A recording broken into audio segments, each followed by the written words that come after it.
And first, do I just click on this? So please want to start out with a land acknowledgement that this conference is happening on lands that has been stewarded by Indigenous people since before European colonization. And as we work to heal the destruction caused by colonization, we appreciate your solidarity. And if you don't already know about it, the nativeland.ca is a great resource for knowing whose land you occupy.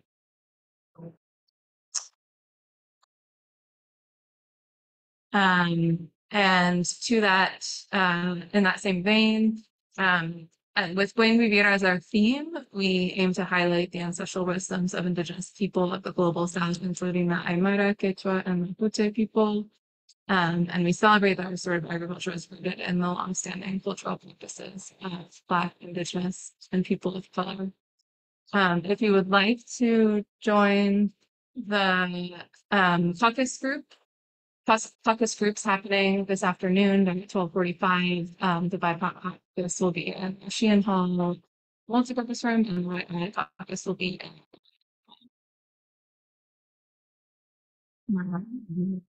Hi. And these are some great organizations working throughout New England and the greater Northeast to work on racial justice issues. We are grateful to Stonyfield Organic. These are some other wonderful sponsors, food systems people. More sponsors. And just wanted to highlight that we have some positions opening at the FMS if anybody's interested. We've got conference coordinator to make this thing happen in the winter and the summer, administrative director and assistant development director, and some other technical assistance positions would be up starting soon. So what else are we gonna do? This is one. What are your pronouns? What are your pronouns? Yeah. And he's based in Hudson Valley.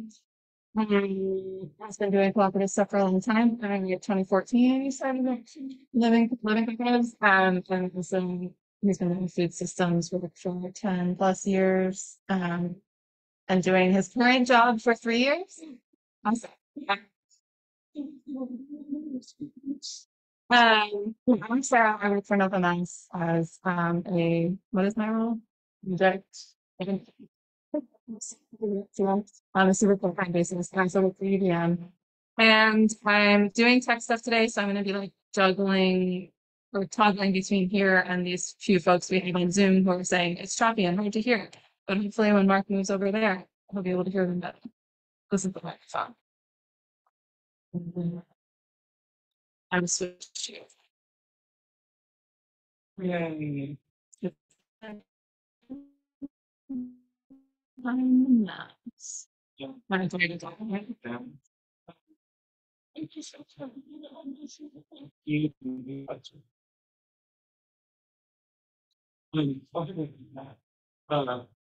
I like to write that my case in point. I like to I just and I like seeking man was involved with the living point for a while and then the communities for the last years. I thought it was utility for generations one and if I'm going to talk where that was but then I see people who are fundamentally where the directory can for sometimes that in a nice structure that we're able to control for that system that means it is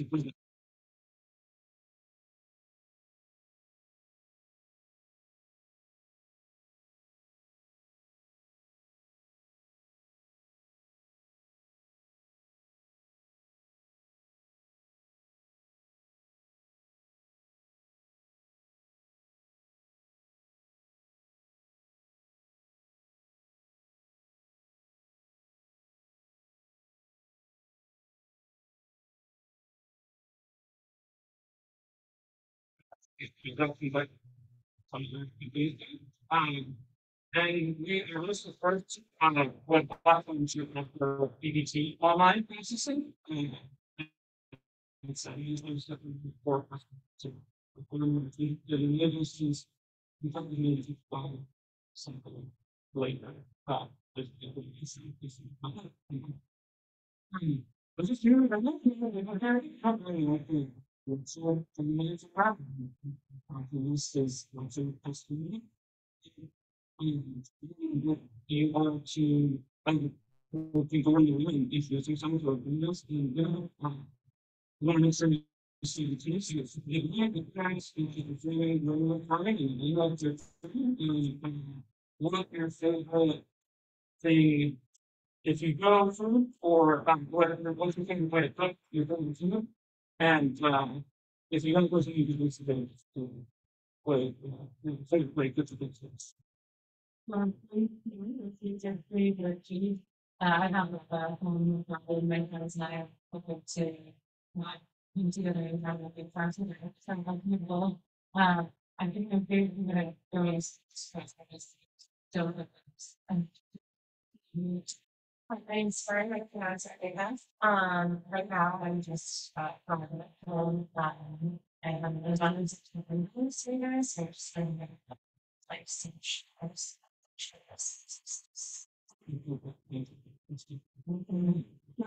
don't think people don't say where they're based. I'm just not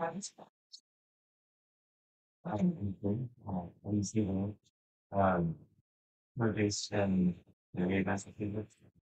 Um, we have been starting with students, heading into a world of and so it's just it's fun to Vanessa, I'm so many notes. There's internet, but I have a speaker for fantasy house, as we can set open like small like and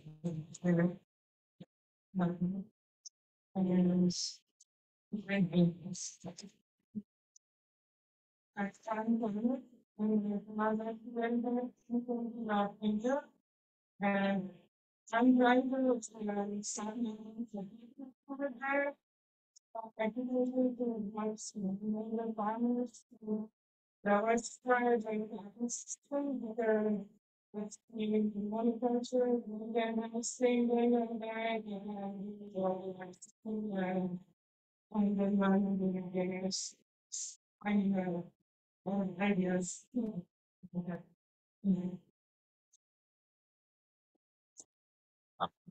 Maybe always things, but like the end of things like like given given is in the one I dominate the stuff. I and that's the thing, was to stick with the pencil part, but maybe but I really enjoy that. Yeah, that is watching. I need something. Yeah.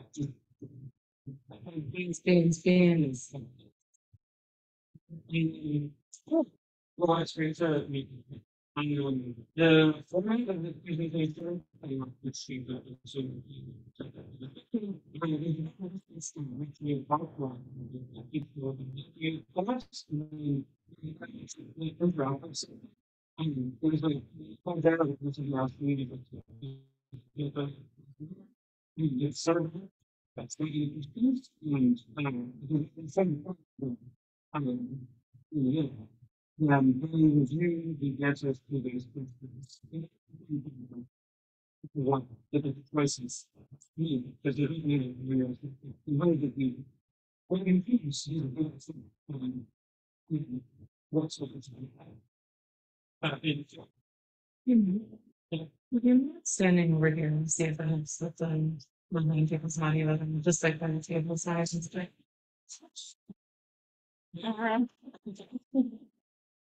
Like what's well that's on your um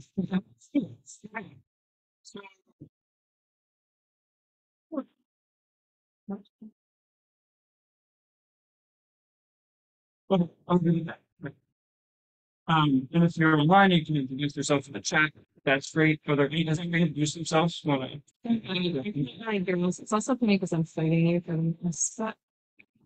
Okay.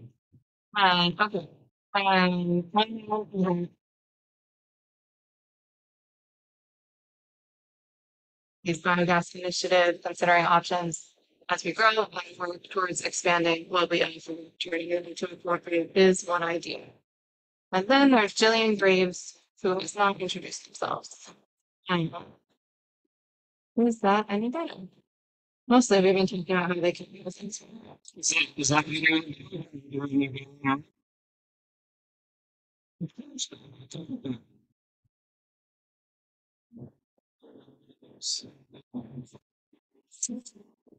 That's a bit sad. Let's see, sure. We did say just some quick things. Anyway, sorry guys, this is so hard doing this.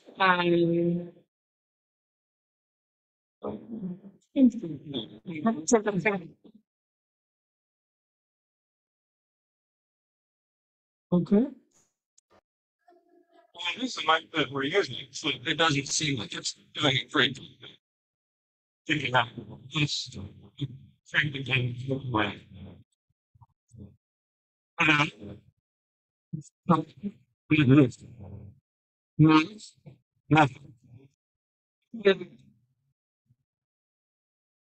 Is this better?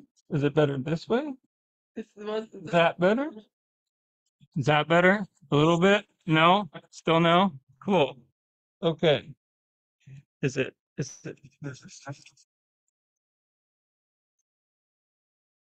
No, Mark also I don't know. has the stage tech. Yeah, I did the same. but I don't know what's going on with this, so Okay. I'm not sure what to do. It's just okay. We're here. Maybe switching to the webcam camera actually.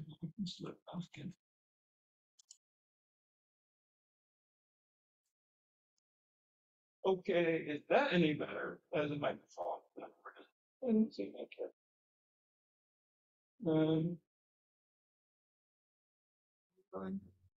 The computer one? I would probably get you. Is that any better? No.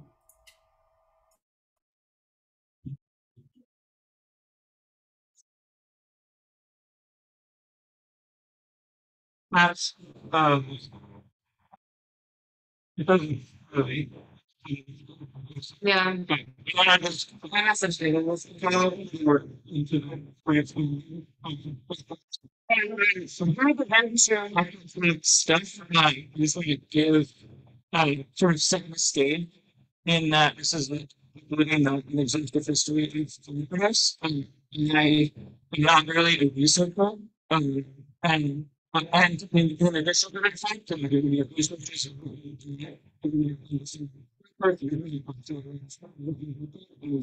historical examples of cooperation. That's not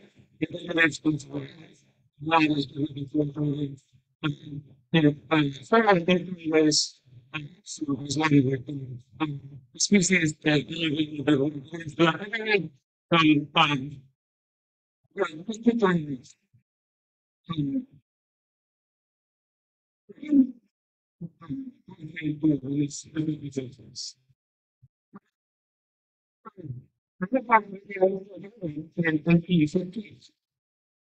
firstly, which is where the Richmond Women Richmond Pioneers organized a cooperative and there's a very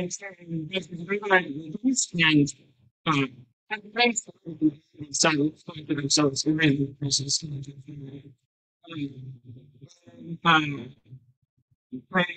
the very figures and you think is that like some point it's really simple. Thirdly, you have to be sort of development and the system like the system like the understand has been very and support and everything that we said everything that we said for it right like say and I'm thinking say what I think really is the way that from the Olympics is upgraded today. It's really upgraded as a player. But anyway, we can work it from we know the way that um, the but please consider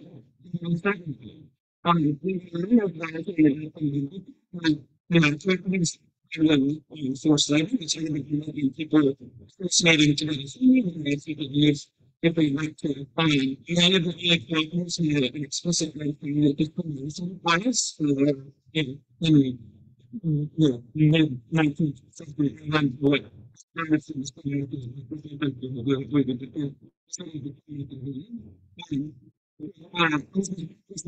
dictated by the so specifically right on space, the negative safety is integrated to disagree with the city limits wouldn't necessarily um,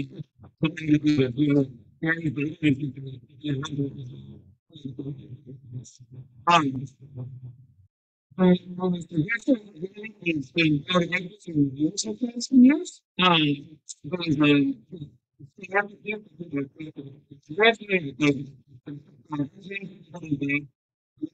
since it's really and so I understand that it's really I think we find a lot of good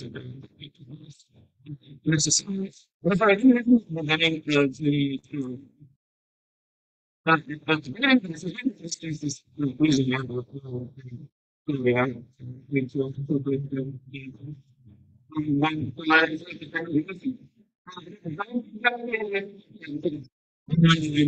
that's fundamentals and speculating as if it is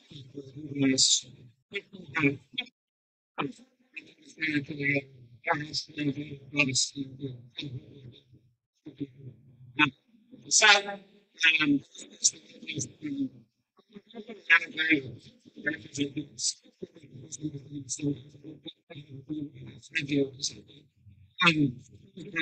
the initial number of economic participation, but you guys effectively, the guys are going to sort of the technology. So effectively is a free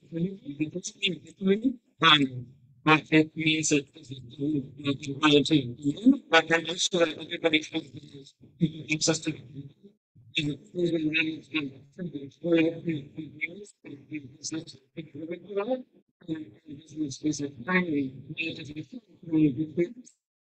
capital that was invested into it and put it essentially into a trust bank account that no one person.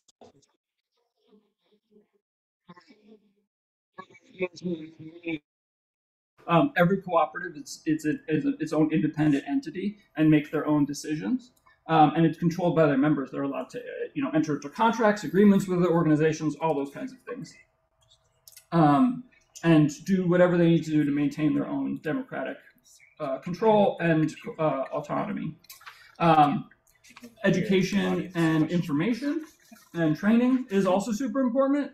So both cooperatives that follow the Rochdale principles, especially, are committed to providing education and training for their members, both in terms of the things specific to their cooperative, like seed co-op, like doing workshops on seed saving, but also on doing education in the community about cooperatives in general to educate people about how they work, which is kind of what I'm doing here. Cooperation among cooperatives is my favorite because of the way that it sounds, and it's pretty straightforward. But cooperatives, our strength is in numbers and our strength is in working together, and so that is a fundamental aspect of being a successful cooperative, is working together. It's also can be one of the most difficult parts of a cooperative. Having lots of other people around to work with is great and can be great, but it also means you also have the opportunity for conflict. And so strengthening those conflict resolution skills is also super important. Lastly, concern for community. Most cooperatives that exist are organized as for-profit entities. They're businesses, but much like farm generations, the bottom line isn't the financial part of it. We're in business to make a profit, but we're trying to provide a service to the community that goes well beyond our ability to extract money from it.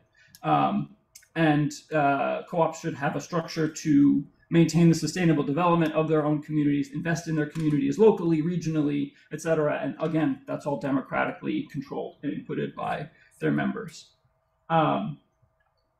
So with that basic understanding of co-ops, we'll get into a bit of a timeline of the history of cooperatives. So my first example is not a formal cooperative organizing thing, but it is something that happened about 15 miles from where I live. So I think it's quite interesting.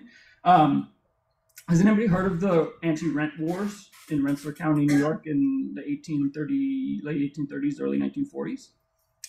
So that area of New York, they had the system called the patroonship system, which extended through the 1840s. And this was essentially legally the last remnant of serfdom, at least in the New World. It continued to exist in like Eastern Europe for a while longer, where there were tenant farmers who were like tied to the land and had to pay rent to the wealthy barons who were given the land by royalty or their families, whatever, a while ago. In 1839, though, the tenants had enough of that and decided to band together and hold out on their rent. They started organizing in the summer, and by the fall, things started to escalate, and the farmers seized all of the writs that the sheriff was using to collect the money and burned all of them. And then it continued to escalate, and by December, there was a posse that the sheriff had raised of 500 people. 500 people were trying to collect money from the farmers, but the farmers turned them back with like over 2,400 organized members. Eventually, it continued to swell in popularity and with people, and eventually there were over 10,000 armed farmers involved with pitchforks and things like that. And eventually, the federal government had to call in a cavalry regiment from New York City to quell the unrest. There was tarring and feathering. There's all kinds of drama. Then in the election, the following election in 1845 in New York State, there was a petition on anti-rent bill to revise the system, and it got over 25,000 signatures, which in 1845 is a lot of people. And they wound up winning 14 seats in the New York State legislature in 1845, and then a sympathetic governor was also elected in the same year. And in 1846, he pardoned the anti-renters who had been imprisoned as part of the uprising in 1839. And by the 1850s, the state courts had limited the worst aspects of the patroonship system, and it was effectively over. So that's just an example of farmers organizing together in, I guess, unorthodox ways to accomplish judicial change, or legal change through the system.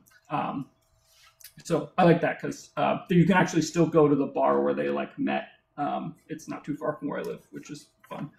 On the brighter side of things, in 1867 is when the Grange was founded. Have everybody heard of the Grange or been to a dance at a Grange or something like that?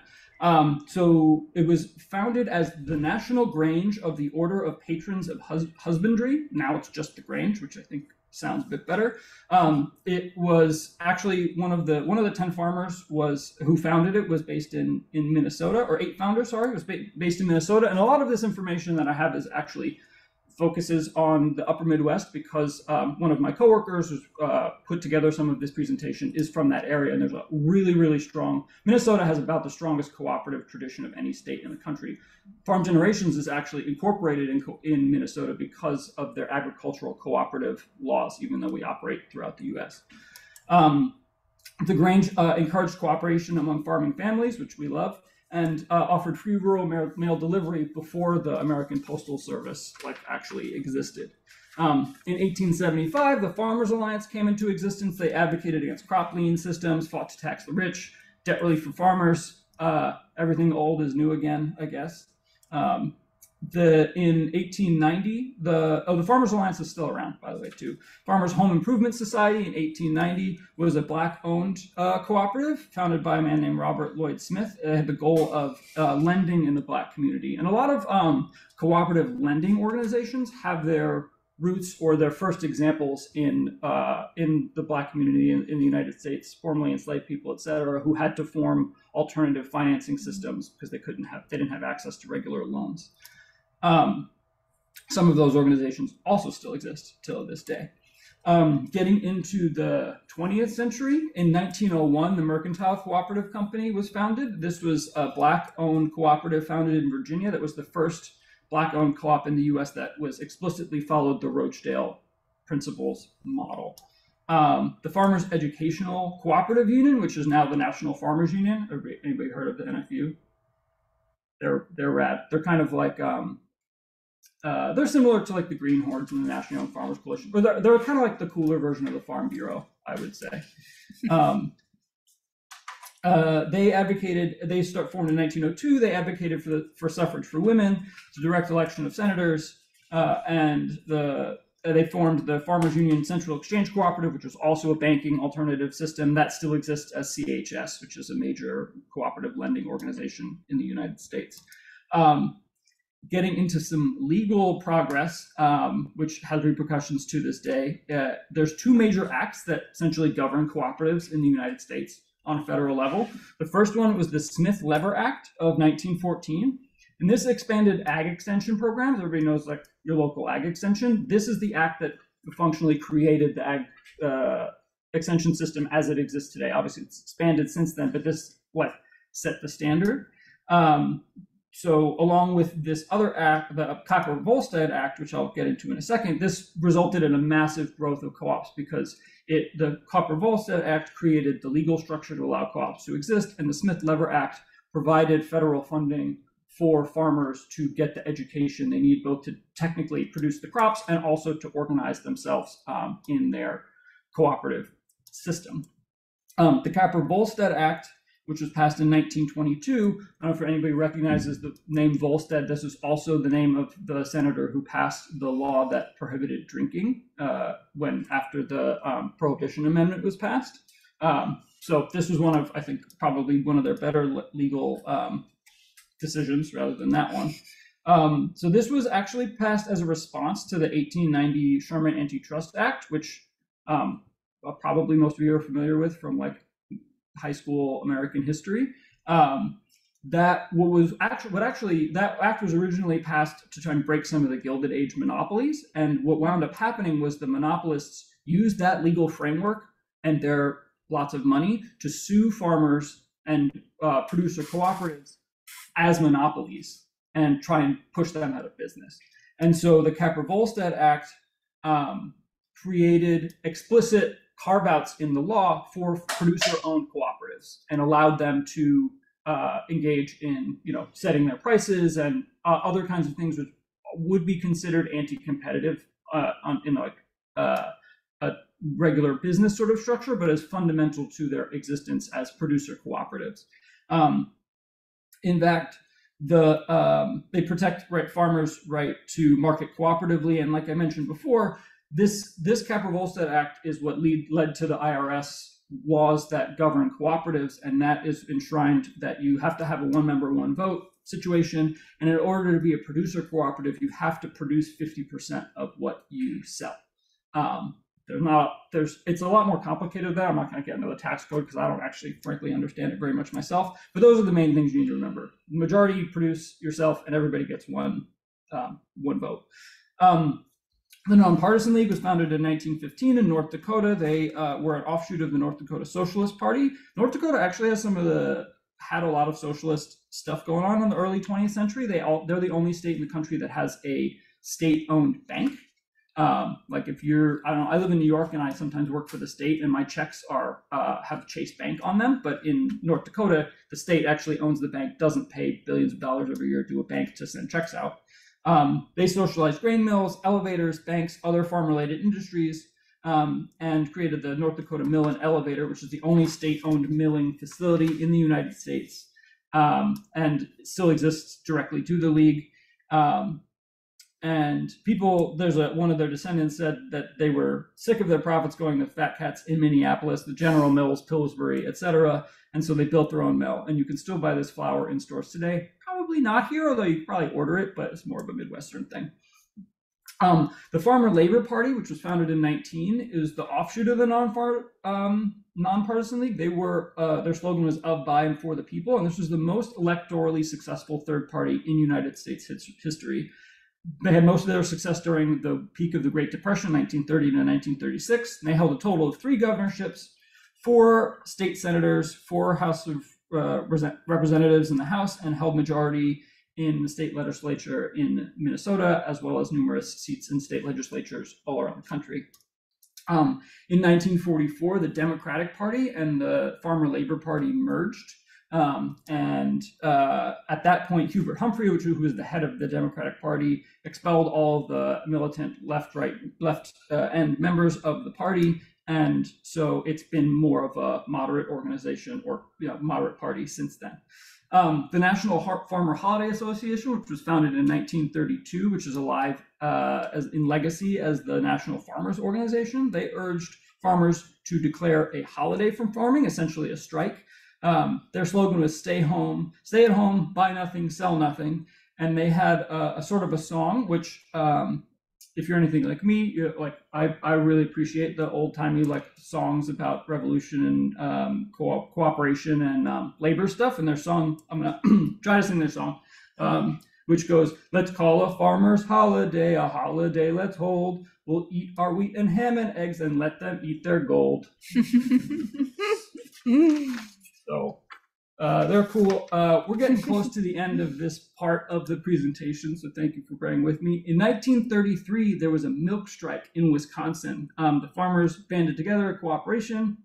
They had some support from the Farm Holiday Association chapters, and essentially said that they were not going to sell milk below parity price and would block milk trucks from passing if they tried to go past their farms.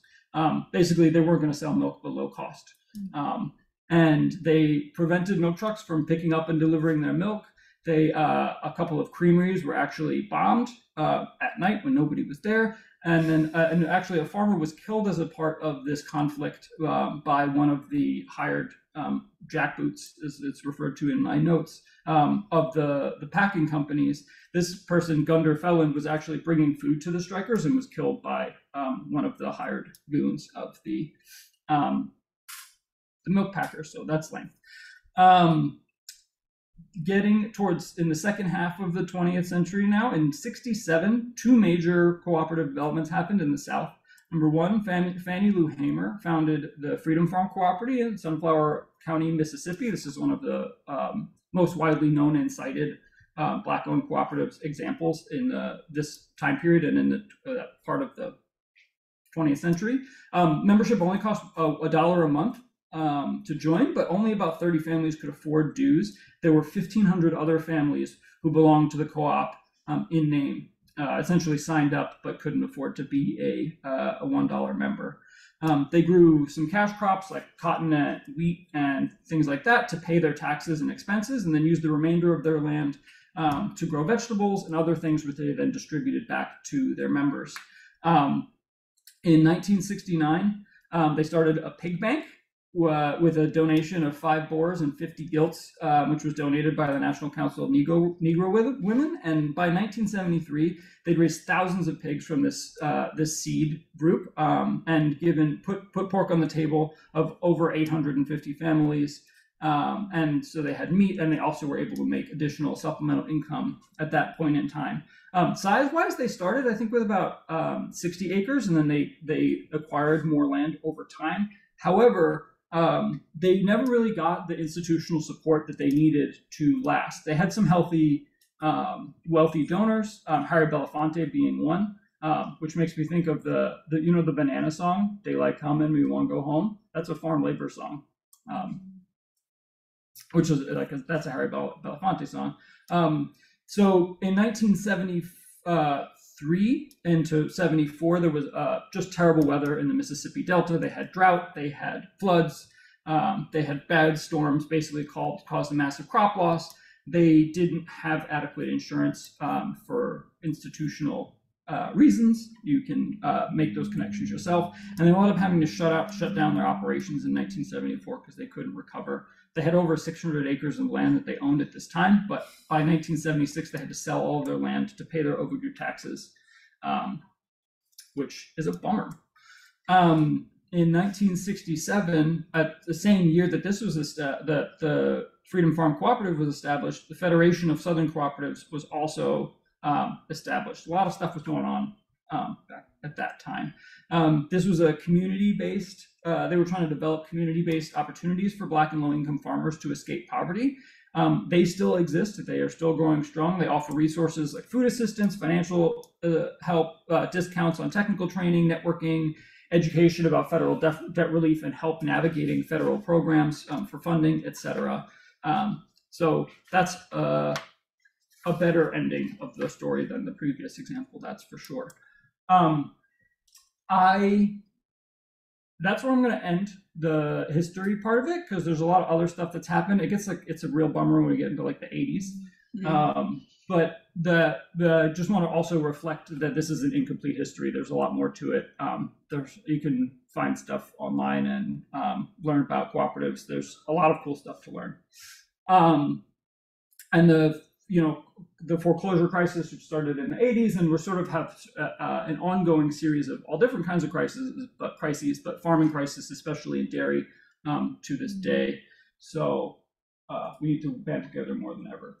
But looking at cooperatives now and today, I really want to focus on producer cooperatives. This is like producer-owned and democratically controlled organizations serve their members, who can be cooperatives. Also, you can have a co-op that consists of other co-ops. I recently learned, because our cooperative is in the process of creating a member owner or a worker owner share.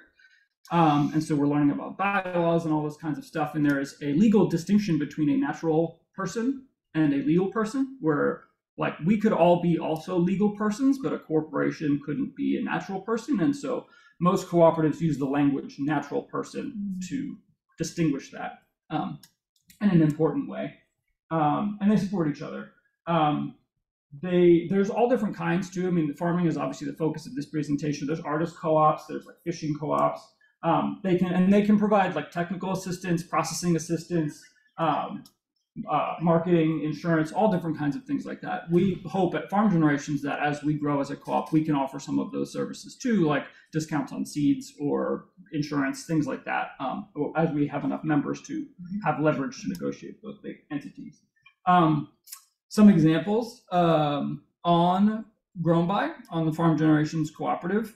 There's a group called the North Shore Farmers Collective. They're based in Duluth, Minnesota. There's 7 different farms that have a CSA that they combined to offer a subscription box they offer during the growing season. Another example of sort of Farm Generations facilitating community and cooperation is one of our member farms, Footprint Farm, which is in the Champlain Valley of Vermont, was unaffected by the recent floods, unlike that a lot of farms in Vermont, Massachusetts obviously were. They set up a fundraising part of their farm store on Grown By, and we were able to, as soon as they established it, and we knew they were doing that, we waived all the fees associated with processing those payments. And we also donated a week's worth of our gross income to their fundraising to the farmers in Vermont.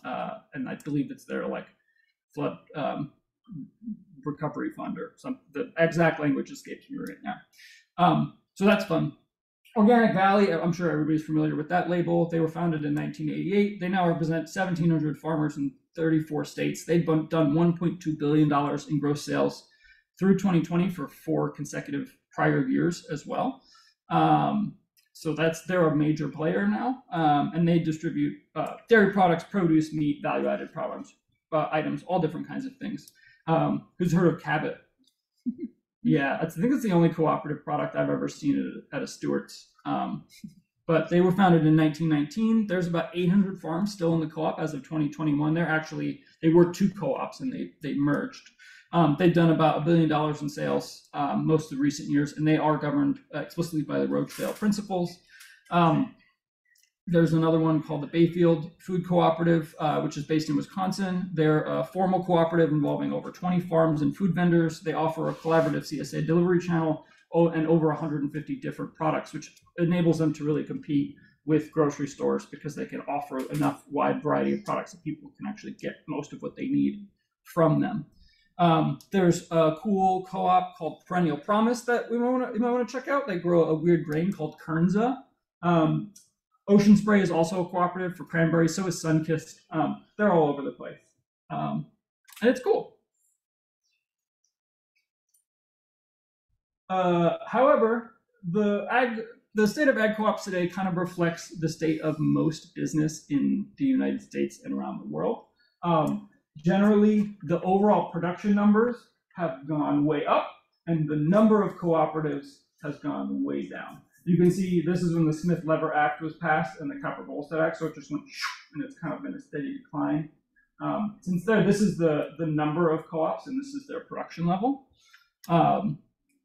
And in 1950, in New York State, there were 388 co-ops and 1,334 in Minnesota. And as of 2018, there were 42 co-ops in New York State and 160 in Minnesota. That's a decline of 89 and 88% respectively. And that is generally reflective of the rest of the country as well. There's 10% of the co-ops making billions and billions of dollars. Which isn't necessarily a bad thing, but I think we would probably all be better off if there were more co-ops in the world. All right, with that, we've gone through the lecture part of the workshop, and I want to invite you all to use your phone to scan. You can use that QR code. I got this piece of paper here. I'm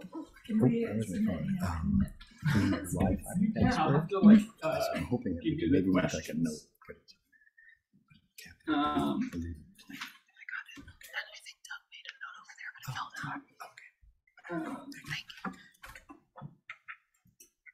If anybody needs Wi-Fi, do you need Wi-Fi? It's there. It is here. It's been here the whole time. Wizard of Oz.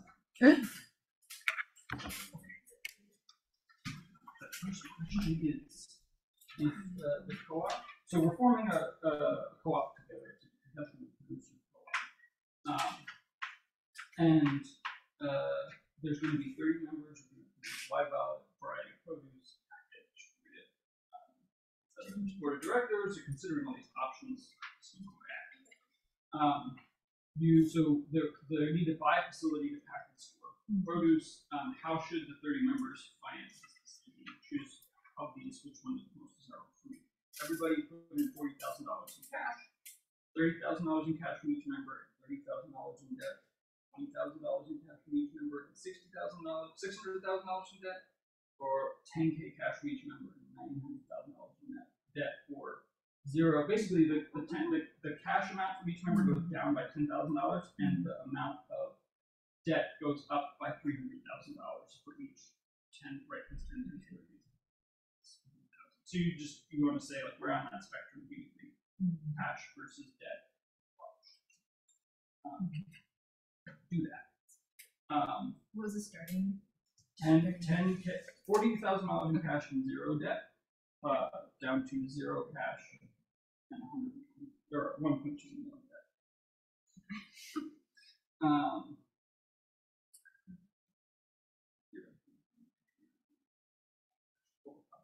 Okay, next one is voting rights.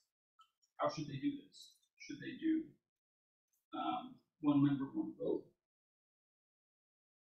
One vote per farm? Should they allocate voting based on the equity contributed? Should they allocate voting based on volume of produce contributed? Or should they advocate voting based on the value of produce contributed to the co-op,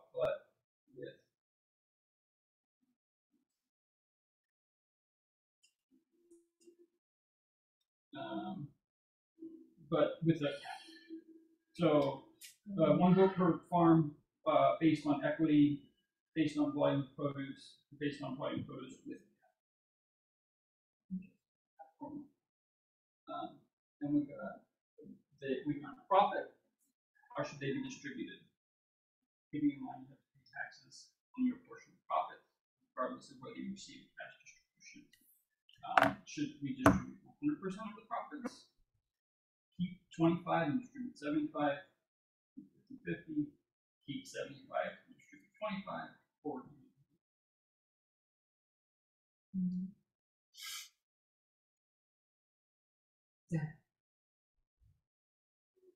we need to hire a general manager.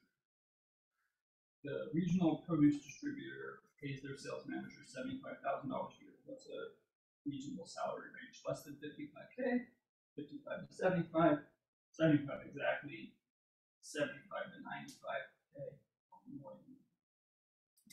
It's like a distinction there. Like with a general manager, sales manager.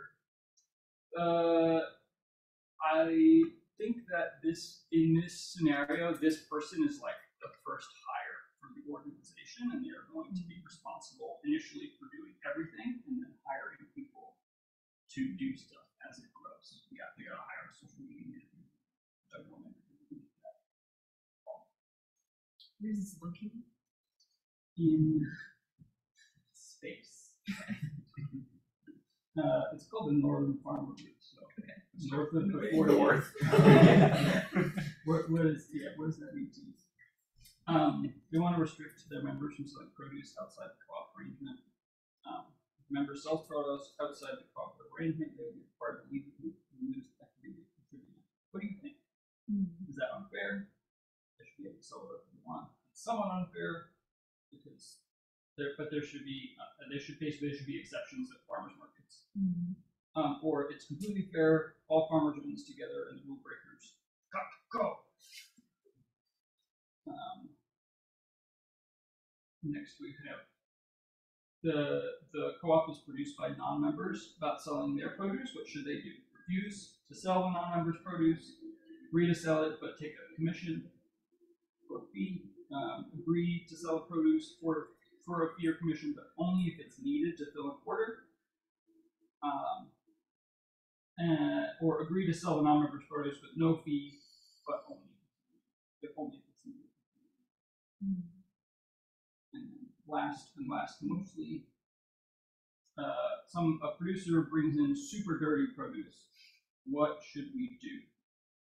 What's the most desirable option? Reject it outright, accept the produce and charge them a fee for washing it, accept the produce and give the farmer a warning that they will be charged next time, and accept the produce without a charge or a warning. Things like this.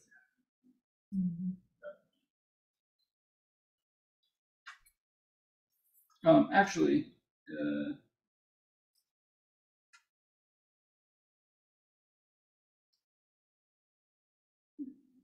you want to, you can just use the microphone now.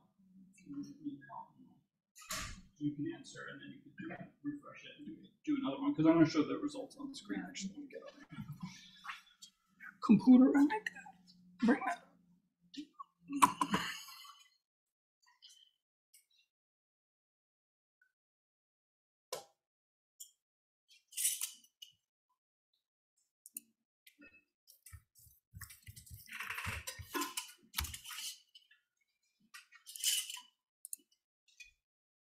I have to share this with myself. It's okay.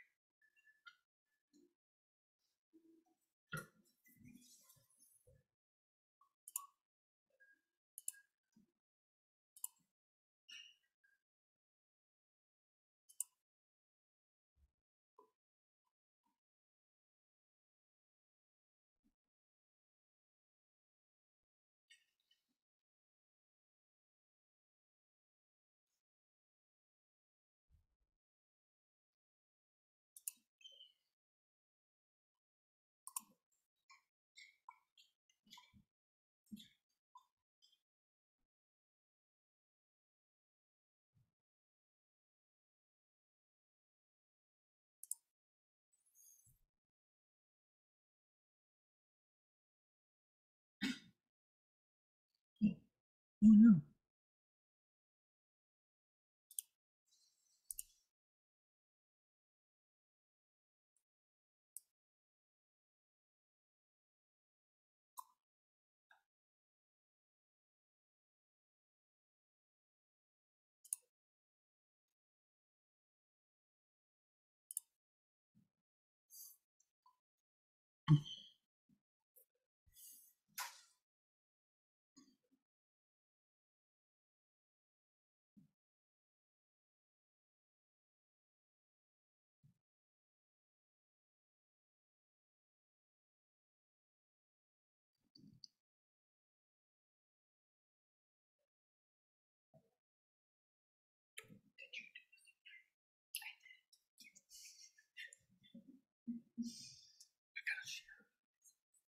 have to share it with the class.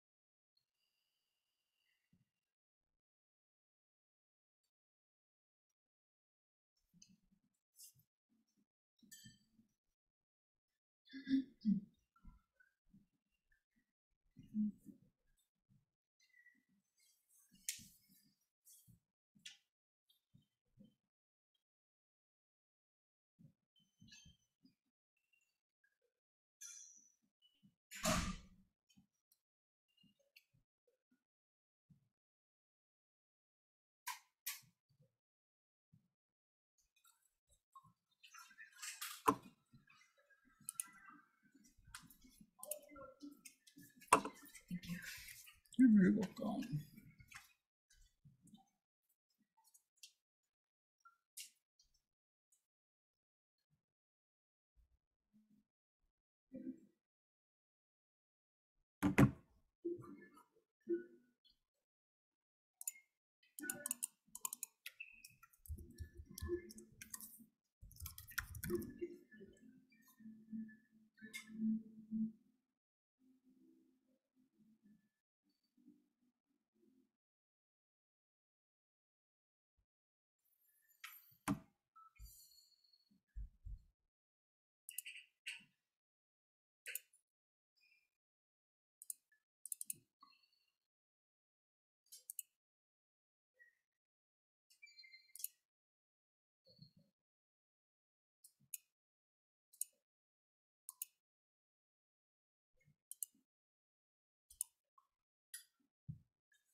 How's everybody done with their answers?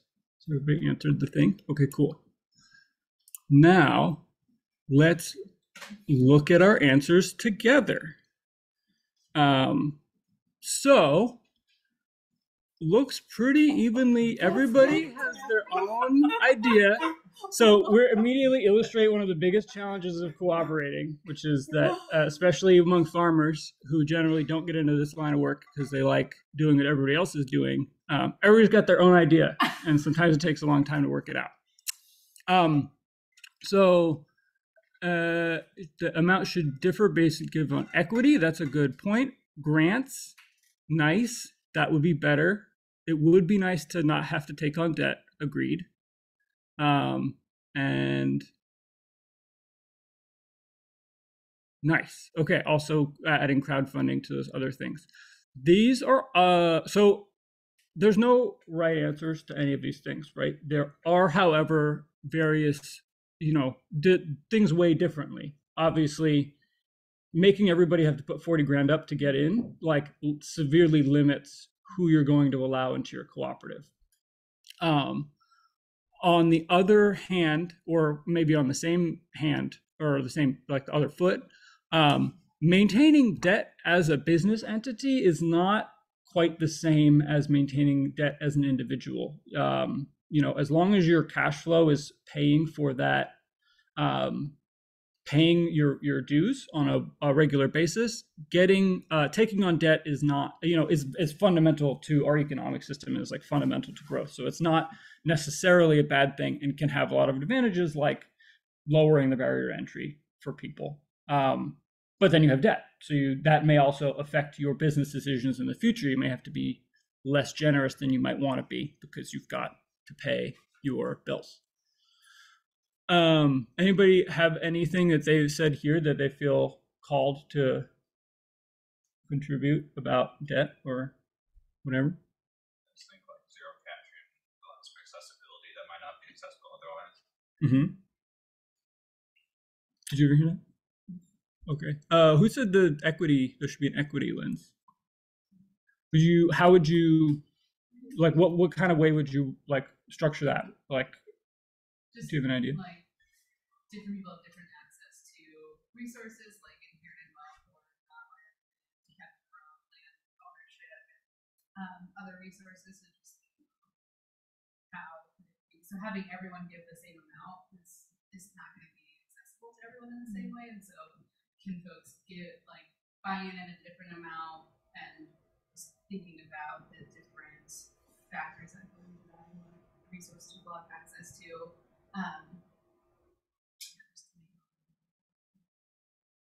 Yeah, and each of these examples, every co-op is unique, just like every farm is unique. So all of these have to be negotiated separately, figured out separately. There's templates, there's resources available. There's a lot of support for co-ops from other co-ops, co-ops that exist to help co-ops form. So any one organization would have to like navigate that, figure out how they were going to do that themselves. Are they going to make it required? Is it voluntary? Whatever. All right. Mark, I have a question. Yes. What about grants? Can cooperatives apply for, or what's the likelihood of getting a grant for something like that? Well, I can't say in general, but I can say that the majority of the funding that has developed Grown By is grant. That we have a little bit of investment from benevolent investors who are taking some financial return, but like on very comfortable terms. And the majority of our funding has come from USDA and other grant funding to develop platforms like this. So, at least in my experience. But what is Grown By as a legal entity? Grown By is the product of, so Farm Generations is a co-op, and Grown By is our tech product, is our platform. So we funded the development of that. A lot of we're actually pioneering in some other ways in the co-op sphere also, because most business funding debt related things are usually tied to assets, right? If you're building a building that's a vegetable production facility, that has real value and you can borrow against that. We've been borrowing or getting grants and funding based on this technology, which doesn't physically exist anywhere. And of course, culturally, tech is like a crazy boom situation, but it's still a different. We're sort of still pioneering, kind of figuring that out. Well, it's figuring out, but engaging with it as we go. So how, what are the standards that are we being held to the same standard as a tech company that has billions of dollars in capital and they're burning through tons of money every month, or do we need to how, what is our financial plan, et cetera? I mean, we are on the track to profitability, but we are still in startup mode where we're taking in less money than we're spending on a regular basis, because it costs a lot of money to build a program. So voting rights. All right. We got most everybody, one farm, one vote. Good. I'm glad you were paying attention earlier. This one, who thought volume of produce? Yeah. Well, honestly, I don't remember my justification anymore. Okay. That's fair. Yeah, I mean, there are benefits to these other systems, right? Like if you were comparing taking on debt or giving a cash infusion at the beginning, having equity based on the money that you put in, and then so you can get, because you took a higher risk by yourself, is something to incorporate. And there are ways to do that, but if you tie that to your voting rights, it's going to complicate your legal structure. Grown By, I could just keep using Farm Generations as an example.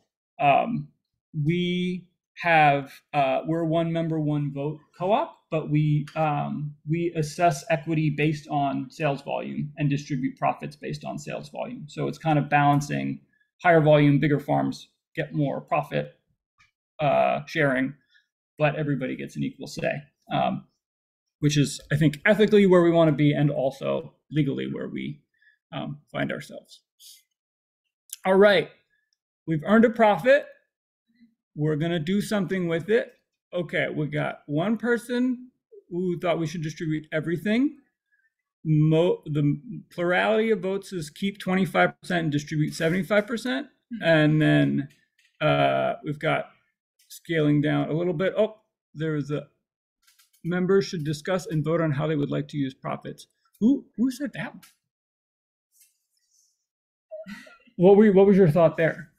So my thought is I currently work at a worker-owned cooperative cafe, and we recently had a discussion about this kind of scenario where we are like finally in the position that we might make some profit this year, and thinking about how we want to distribute that. But when you factor in that that's going to be taxed at like the business level and the individual level if we just pay it out to all the members. We were thinking it actually made more sense to like reinvest into the business in the form of being able to give ourselves PTO and healthcare plans, and that it wouldn't like get taxed and lose money basically. Nice. Yeah. I'm really happy to hear you share that example because that's you covered basically all of what I was my like talking points about this. My question was like, or my thought was like, how often are you going to be talking about this? Because you have to kind of weigh the wanting to be nimble and wanting to be equitable and change things with like having an established financial structure that relates to your accounting and all of that kind of stuff. Because if you change it every month, it's going to be a huge pain to like do your taxes. Do you think like yearly makes sense? Generally, I mean, yeah, that's how most co-ops like, and typically my coworker who I do this presentation with, who's like our financial person, talks about this because he knows a lot more about it than I do, and was one of the instrumental people in founding the co-op. But most cooperatives fall in this retain 75, distribute 25% range. Generally, if there is a cash disbursement, it is usually equal or close to equal to the tax liability of the person of the co-op, right? Because as a co-op, like as a corporation, formed as a co-op, it's a pass-through entity. It's like an LLC. So your percentage of your equity in the co-op passes the co-op's profits onto you as income, whether or not you actually get that money in your bank account. So financially, it makes more sense to keep that money in the business, reinvest it, than it does to hand it out as cash, because then it's a significant cash tax liability. You can lose like 30-40% of your money, or give it to the government, which isn't necessarily bad. All right, we have to hire a general manager. So most people said right on the average for the local area. Then a couple people said higher than by 20 grand, and one person said lower than. Who suggested lower? Who wanted 55 to 75?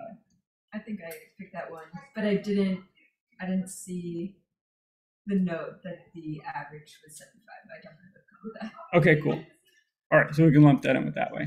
This is. I mean, again, there's not a right answer to this. There's if in a real life scenario, you'd have to consider a lot of things. Like your question, what a general manager would do. Because if you're just starting, this person may have to be your social media manager. They might have to be there like super late, super early. They're going to be the heartbeat of the building and the co-op for quite a while, like in a startup situation. And so you probably want to pay this person as much as you could afford. But also that's colored by my opinion that we should like just pay people as well as we can. So now this is a fun question. Restricting members from selling outside of the co-op. So seems like somewhat unfair. There should be exemptions for farmers markets, was the plurality. People should be able to sell whatever they want, and depending on the member agreement. That's a good answer, because it always depends. I'm curious, thinking people should be able to sell wherever they want. Who answered that and would be comfortable in speaking to their thoughts? I just have the thought that if they financially need another revenue source, then it seems like Mm-hmm. So it's worth looking into examples of different kinds of cooperative structures. Basically, the way that things kind of work out is usually, in a good case scenario, basically if the co-op can buy everything that you grow, it makes sense to exclusively sell to the co-op. Because if you're deciding to not sell to the co-op and market, like if you're selling to a co-op that's selling to your local grocery store, and then you're also selling to the local grocery store, you're undercutting yourself and the other members of your cooperative. So that's not a great strategy in the long term. However, you look at, say, like dairy co-ops. Dairy co-ops contract with farms to buy 100% of the milk that a farm produces, and farms are not allowed to sell milk to anybody else. But if prices are too low, they just don't buy it.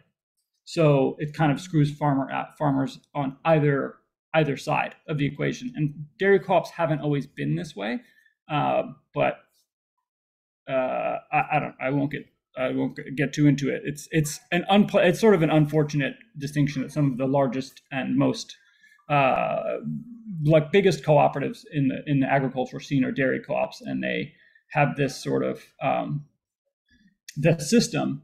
However, it does kind of make sense when you think about dairy, because it is a lot more efficient to have large centralized processing plants and cooperativize the purchase of that, the bottling lines, all that stuff. You don't, every individual farm, it's inefficient to have that in their own distribution and everything.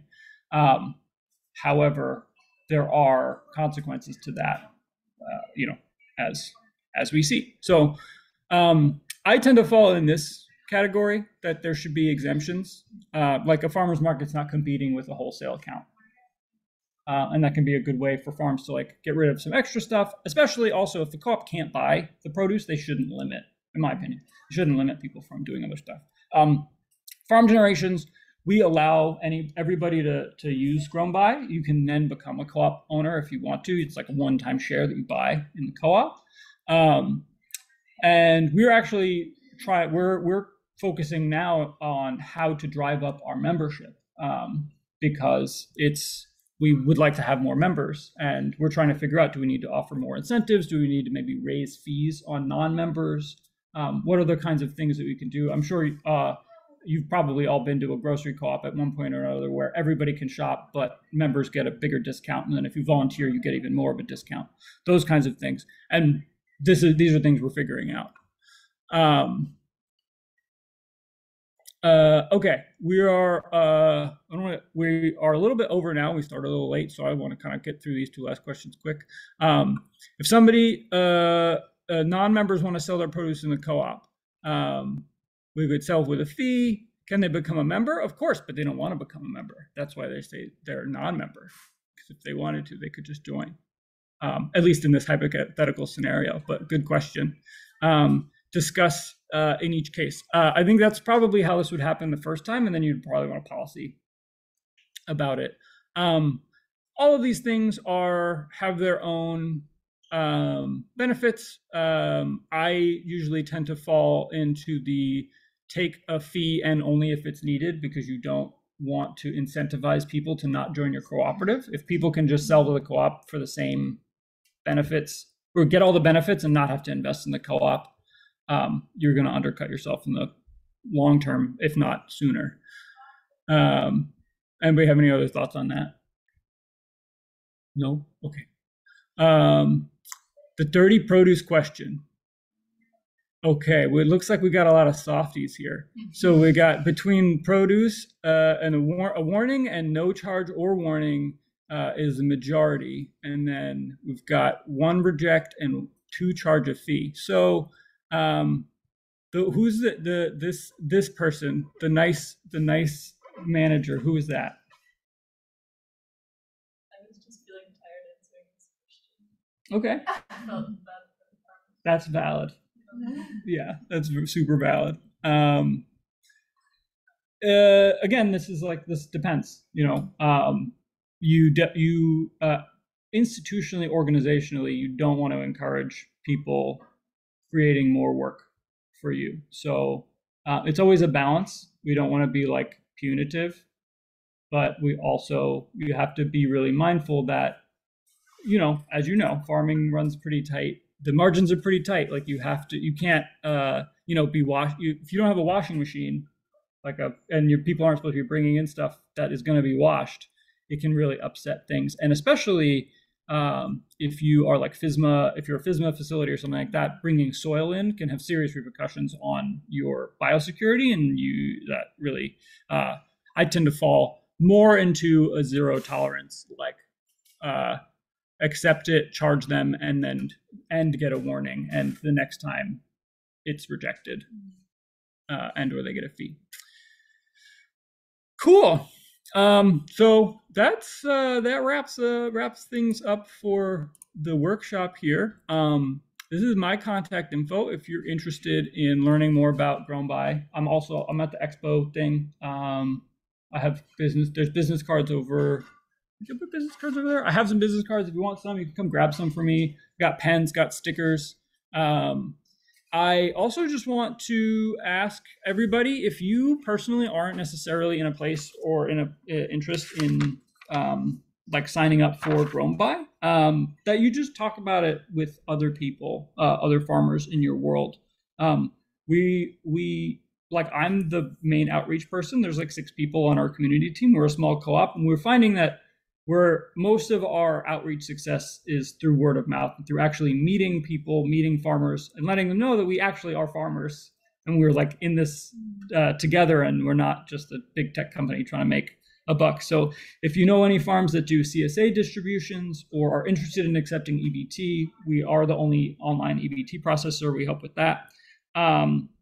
If you can sign up, that also helps us. We're a startup, so basically we're at the point where the more members that we have joining, the better argument we can make to our funders to give us more money, or to show that we are succeeding in what we've done. So if you can just sign up and make an account, that would be great also, but no pressure. I do have all your email addresses though. So. And that's it. If you're interested and you think maybe in your community there's other people who's interested in learning about Grown By, give me a shout, because I have workshops, will travel, and love to hang out, meet farmers, and buy everybody a beer and talk about cooperatives and stuff like that. Anybody have any other questions for me?